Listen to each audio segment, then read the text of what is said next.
Let's face it, sitting sucks. Your tush gets sore, your neck gets stiff, your eyes get tired, but it's one of those necessary evils that we have to do for our jobs or just living in the modern day world. And worse yet, most ergonomic research has been shown to not work or have low quality evidence. And that's especially true of those fancy chairs that are gonna improve your posture. Great, that's not helpful. What are we gonna do? Well, I'll tell you, you're gonna do the stuff that I'm gonna talk to you about in this video. And the best part is almost all of them are free. But first, I must ask you a question. When you're sitting, do you spend a bulk of your time either on a computer monitor, staring at your phone, or watching television? Then you might be dealing with a sneaky contributing factor to your overall discomfort when you sit. And I'm not talking about text neck.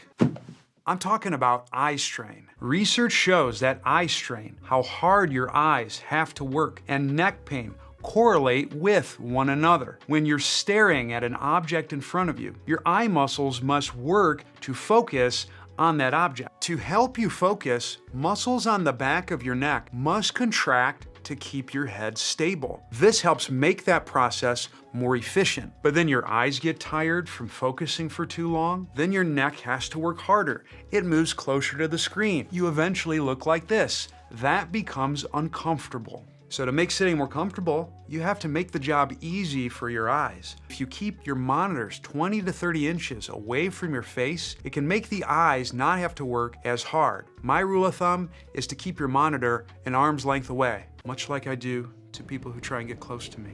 The next thing you can do is practice the 20-20-20 rule. This rule, created by optometrists, is used to make sure the eyes don't focus for too long. Every 20 minutes, look 20 feet away for 20 seconds. This causes the eyes to diverge or move apart, and it relaxes the focusing muscles in the eyes so you don't fall into that eye fatigue trap. Now those are the freebies. If you want to throw a little Skrilla around, you can really make sitting more comfortable by doing these two things. The first would be getting yourself a pair of computer glasses. Computer glasses are like PEDs for computer work, and they're specifically built to reduce visual strain when you're staring on a screen for an extended period of time. There's a fair amount of evidence that shows that specific computer glasses can reduce eye strain, but to save you a little bit of money, that's not the same for blue blocking glasses. There's not as good of evidence to show that that works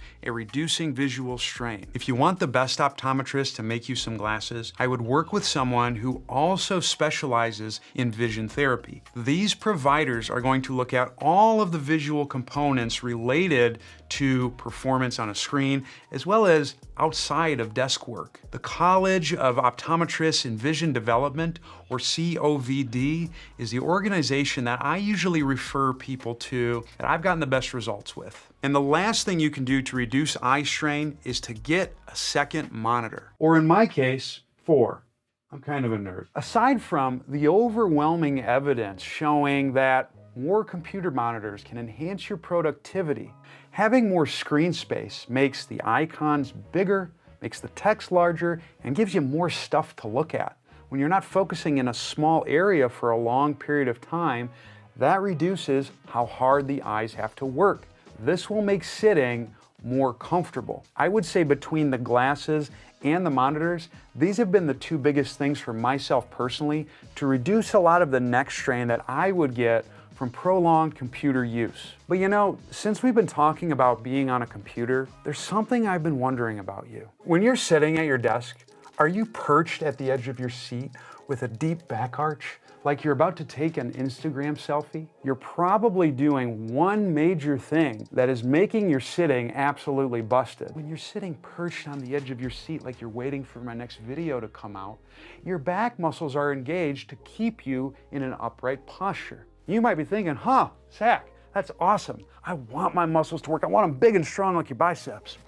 Well, yeah, but probably not in the case of sitting. See, when you're sitting for a long period of time, your muscles can fatigue if you're trying to hold one posture. This is probably why there's this research showing that backrests can actually reduce back discomfort. It's because when you have that added support, the muscles don't have to work as hard. Try doing any activity for 8 hours straight. It's going to be uncomfortable, and most muscles are going to fatigue well before that point. So you want to make sure you do everything in your power to make the act of sitting easier. And that can be making sure that you're sitting all the way back in your chair so your muscles don't have to work so hard, so you can sit more comfortably. Don't hesitate to change postures and fidget frequently. There's some evidence out there showing that those people in pain tend to move less when they're sitting. So if we can move more, we're dispersing the load of sitting, not just in one area, but over many areas. So sit in a chair, sit on one side, sit on the other, use a standing desk, use a recumbent desk.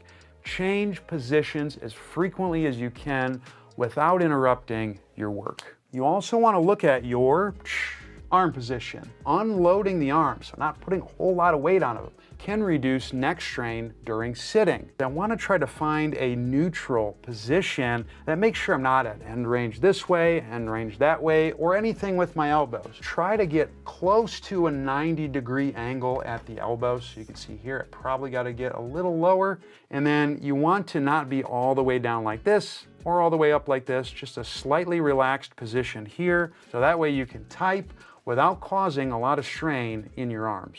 You can have the most amazing sitting arrangement of all time, but there is something we gotta talk about.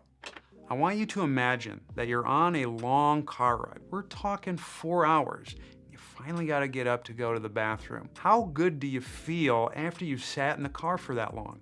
Chances are you're super stiff, you can't move as well, and you got probably half of your body sore. If you stay in any one position for too long, the local circulation gets restricted. That causes an ischemic or a lack of blood flow response to the tissues, and that can be uncomfortable. That can sometimes lead to pain. That's why we tend to fidget when we sit, because that helps offload a certain area so circulation can get back into the tissues. So if you're not getting up and moving on a semi-regular basis, all the sitting stuff that I talked about before this isn't gonna do much good. So ideally, every 90 minutes or so, it would be a great idea to get up, move around, and walk. This makes sure that you get circulation throughout your body so no area gets too overloaded, and it helps the eyes relax, allowing you to better focus and be more productive and comfortable next time you get on your computer. And mini exercise bouts throughout the day, super helpful. This study showed that office gymnastics, which is a form of exercise, reduces sick leave, improves flexibility, and improves pain. Exercises that I like, which reduce some of the muscles that are really working hard when you're sitting, are things like a doorway hang, where you grab onto the door, kick your hips back, and breathe silently in and out through the nose, as well as this upper back stretch, where you're holding your arms up in a bent arm position, looking straight ahead, and breathing in through the nose silently and softly out through the mouth. Both of these moves can stretch areas on the rib cage, helping common muscles that are overworked with sitting relax. You can also do a standing variation of that upper back move by doing a wall squat. Keep your arms in the same position, squat down about a quarter of the way, making sure that you stay heel heavy, go in through the nose and out through the mouth. For all of these moves, I do about 5 breaths, maybe 3 to 4 sets. If you want something a little bit more dynamic, I love German arm swings. Just let your arms dangle and swing your torso around so your arms are flopping in front of you and behind you. This is a great way to loosen up the whole thoracic region, which is often stiff and tight when you sit for a long period of time. And the other thing that I like is to change locations frequently. When you sit at different places, you're not going to be loading your body the same way. So this can be another way to help offload some of the areas that can get overworked and sore when you sit in one place for too long. Now, sitting at this point might start to feel pretty good, but what if you have some discomfort walking, or you're not improving your mobility as well as you could on those walk breaks? If that sounds like you, I would check out this video right here. I go into some key technical elements that you should be thinking about with every step you take.